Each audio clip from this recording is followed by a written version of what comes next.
I'm doing casual video day today. I've got my chief stuff on and I've got a wobbly voice because unfortunately I've temporarily lost it. So bear with me. Today I wanted to talk to you guys about goals. I work with a ton of people who struggle with the traditional way that we set goals, right? Usually it's January, you say, okay, starting at the beginning of January, by the end of the year, this is what I want to achieve. And then we stare at that number and we're like, how the heck am I going to do that?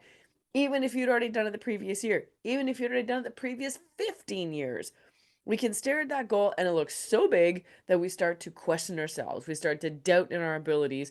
And what happens when you do that is you actually pull back on your efforts.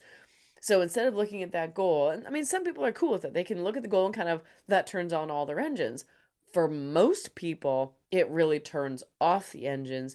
And so they stall out at least for the first month of January. Then they start kicking into gear, maybe get really going by the late spring. And then there's this giant push at the end, full of panic, to try to actually achieve it.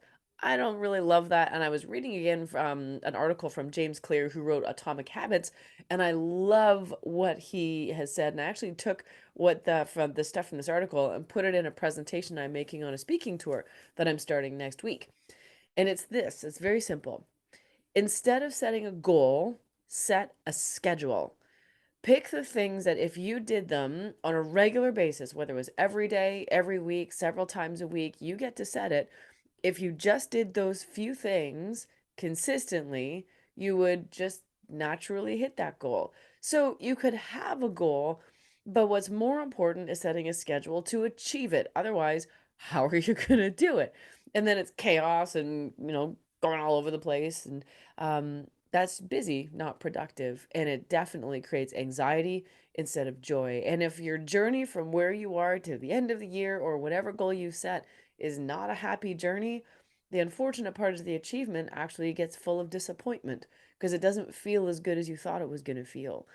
So think about a goal you might want to have. So instead of saying, I want to lose 10 pounds, set a schedule for going to the gym or do some meal preparations, right? So that you can, concentrate on the food that you eat. Instead of saying, I want 1,000 subscribers, put out content every week, right? So if you want to increase your YouTube channel, you need to put out content. Just figure out how often you can put out content. And then if you do it consistently, you will get to that 1,000 subscribers. If you want to make $500,000 a year, well, then you set a schedule for the simple tasks that if you do every single day or on a consistent basis, will naturally allow you to hit 500,000. And it makes the journey a heck of a lot more fun, a lot less stressful, and you start really believing in your abilities and trusting that you're going to figure this out. So if goals have really been getting you down and making you feel more demotivated than really trying to push for it, and if you're looking at doing your business planning for next year, I'm going to challenge you to look at it and do it a little bit different. Yes, you can have a goal, but the most important thing is how are you going to achieve it? Okay, so I hope that you will take this to heart. When I changed my way of doing goals from the traditional goal setting, which scared me to death, into, just what are the simple things that I need to do? I do one of these every week, right? If I wanted to grow my subscriber list faster, I would do two per week.